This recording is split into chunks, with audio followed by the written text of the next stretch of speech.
Good morning. Welcome to DragonWorks. This is the 1975 Harley Davidson SS250 Restoration project. And if you haven't heard from me or seen me, definitely haven't been seeing a lot of videos lately, right here's the reason. This is very tedious, time-consuming work, and it just doesn't make for the greatest videos. Sometimes I'll put, after I do a bunch of these, I'll put a little time-lapse collage type video together. So I'll probably do that here soon, but definitely when this thing is completely done, I'm going to have a nice long video of this thing going together. But anyway, let's get back to what I was talking about. So I did the fuel tank. So I wanted to strip everything. This bike kind of had a lot of surprises when the owner originally purchased this. I think we were under a little different impression of this bike, in that it maybe was supposed to be untouched, a survivor, and we found out differently.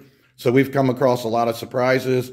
So when I started on this paint project, I wanted to strip everything completely down to eliminate those surprises. And sure enough, the first thing we did was the fuel tank, and it did give us a little bit of surprises, but again, being what we've gone through so far on this thing, I'm not surprised at all. So yeah, this has all been stripped down to bare metal, and then we put on a self-etching primer, and I got a primer surfacer on it right now, and I'll go back and I thought I saw a little ding somewhere I didn't catch before, so I'll do a little glazing putty on that stuff, get it touched up. And then whatever I do a little bit of body work on like that, I'll reshoot a little primer surfacer on there, sand this all down again, and get it ready for base coat. This cover had a crack in it I had to repair. I'm probably going to do a little more work there to touch that up.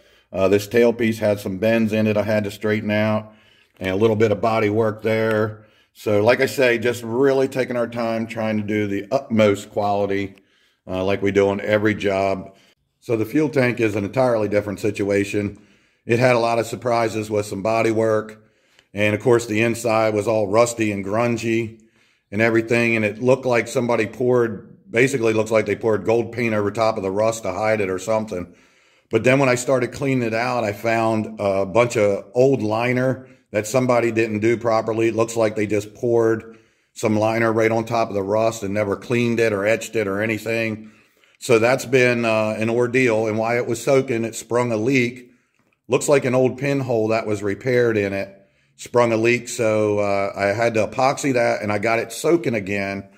And then I'm going to have to end up putting the liner in it the proper way. So that's in the process right now. Hopefully get that liner in there probably beginning of next week. But anyway, yeah, this has been, that tank took a lot of time. I had body work and a bunch of stuff. And then, like I say, I started pulling that liner out. It took forever to get the paint to start coming out of that thing.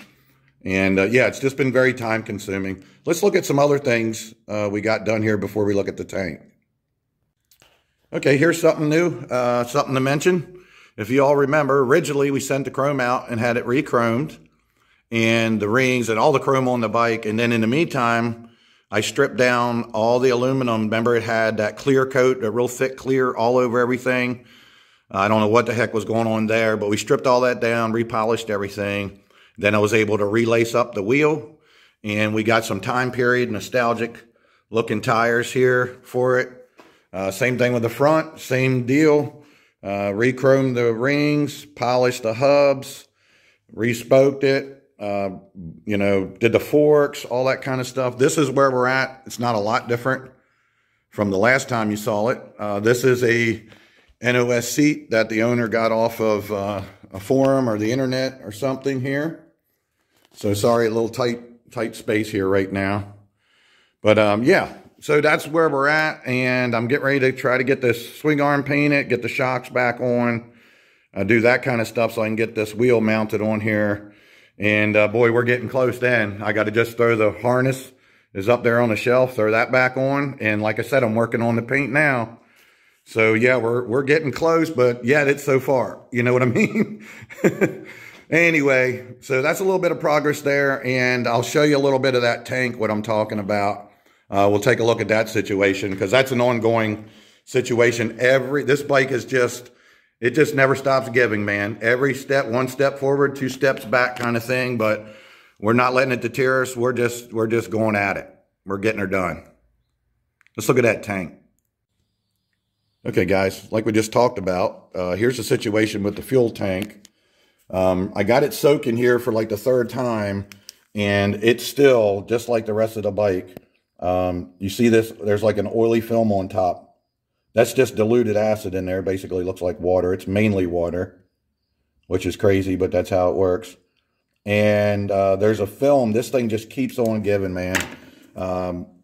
It just keeps loosening stuff, I guess, out of the crevices. So like I mentioned earlier, I stripped this thing down and was doing the body work, and I started soaking it because it was a mess, as you can see in the pictures. And I got all that body filler out and all this kind of stuff.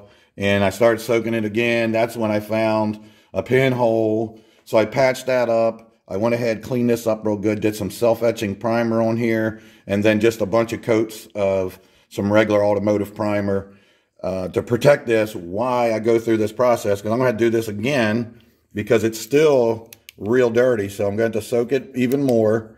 And then hopefully I can get it good and clean finally, and then I'll do this whole process again, and I'll put a liner in here properly that'll last, you know, close to 30 years probably before anybody would have to do anything again when it's done properly. So that's where I'm at. I'm just, you know, it's a hurry up and wait kind of situation where I just keep, you know, trying to get this tank clean, and it keeps coughing up surprises. So that's where we're at. Once I get that sealer in there, then like I say, I can sand this off, high build primer, and get my base coat on and get going with it. So yeah, that's the big hold up. This is what takes so long. You don't always see this part of it, but you know, and sorry, I'm kind of rushing through things because boy, I got a lot to do, and these kind of things just put me back, you know, schedule even further. So yeah, just, you know, this is the whole fun part of these vintage motorcycles. All right, guys, thanks for watching. Little update there. Not too exciting, but, you know, I thought you all might want to know. Okay, guys, and I also have some shiny gloss black parts that I just painted with some single stage urethane here, and they're over here curing right now. This is definitely a work in progress, so you guys will have to check back and see how everything turns out. All right, appreciate you watching, following along with the project. Little update there. Like, share, subscribe, and definitely stay tuned. Peace out.